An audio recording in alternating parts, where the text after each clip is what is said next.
SNX Marathi, Siddheshwar news express, सत्यासाठी SNX सोबत. त्यांनी वैयक्तिक माझ्या नवऱ्याविषयी माझी चौकशी केली. तू एकटीच राहते का, अशी करते का, तशी करते का. आणि नंतर मी सगळं सांगितलं त्यांना. माझा घटस्फोट झालेला आहे. मला प्रत्येक वेळेस मग वेगळ्या दृष्टीने बघितलं जातं. त्याच वेळेस फॅमिलीचे विचारलं. परत ऑफिसमध्ये पण चर्चा, प्रत्येक जणांनी माझी चर्चा केली. आणि त्यांना पण हे निदर्शन त्याच वेळेला कळलं होतं की मॅडमला हे काहीतरी बोललेत म्हणून. मग आता मी ते उघड सांगू का त्यांची ऑफर काय आहे ते.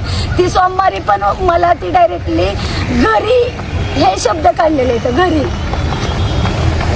म्हणजे त्यांनी कसं केलं, मला मी तिथं समोर बसलेली होती खुर्चीवरती, जवळच समोरच्या त्यांच्या खुर्ची, हो समोरच. आणि त्यांनी एका क्लार्कला मुद्दाम बोलून घेतलं आणि ते काय म्हणले, ह्या फायली सगळ्या घरी येऊन ही करायच्या, माझ्याकडे द्यायच्या आणि 2 वाजेपर्यंत फायलीवरती सह्या घ्यायच्या.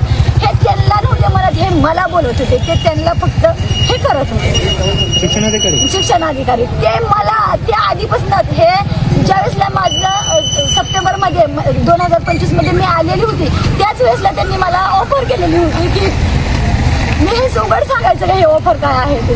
नाही समजला आम्हाला विषय. पण पुढचा पाऊल काय असणार आहे तुमचं?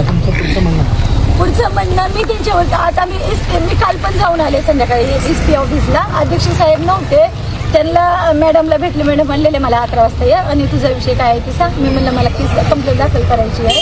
माझी हॅरेसमेंट होती 10 वर्षापासून.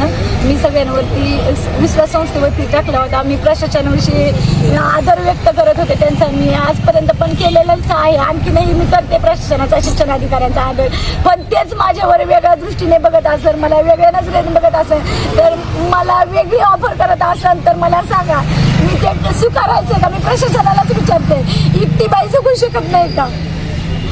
आणि मी पारधी समाजामध्ये, पारधी जातीमध्ये जन्माला आले. हे माझं हे का दुर्भाग्य आहे का मी कम नशिबी आहे की मला तिची आठ लागू होती माझ्या ह्याच्यावरती, कागदपत्रावरती, मान्यतेवरती. मी त्यांना एवढं पण म्हणते की शासनाच्या नियमाप्रमाणे जे BEdचे शिक्षक आहेत त्यांना पण तुम्ही अटी लागू केले ते पण मला द्या म्हणून ओरिजिनल मला बघायला द्या. मी स्वीकारते तुमची TET लागू केलेली ऑर्डर, मान्यता. मी कंप्लेंट SP कंप्लेंट दाखल करणार आहे आणि मी अधिवेशनात जाणार आहे. मला रात्री अधिवेशनात या म्हणून सांगितलं होतं.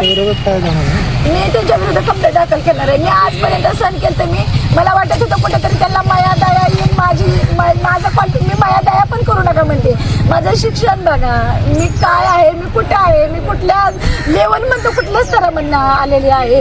एकीकडे शासन म्हणतंय शिका शिका, तुम्हाला आरक्षण आहे, तुम्हाला नोकऱ्या आहेत. एकीकडनं आम्हाला म्हणणार तुम्ही शिका, प्रगती होती या तुमची होणार आहे, तुम्हाला सवलती आहेत. बरोबर कसं शिकायचं? माझ्या आईसोबत आलेल्या आईचे पण विचार आहे का? माझ्या घरामध्ये कुणाचं शिक्षण झालेलं नाहीये, मीच एकमेव आहे शिक्षण घेते. आणि ह्याच्या पाठीमागं पण कोण नोकरी नव्हतं आणि आता पण नाहीये कोण.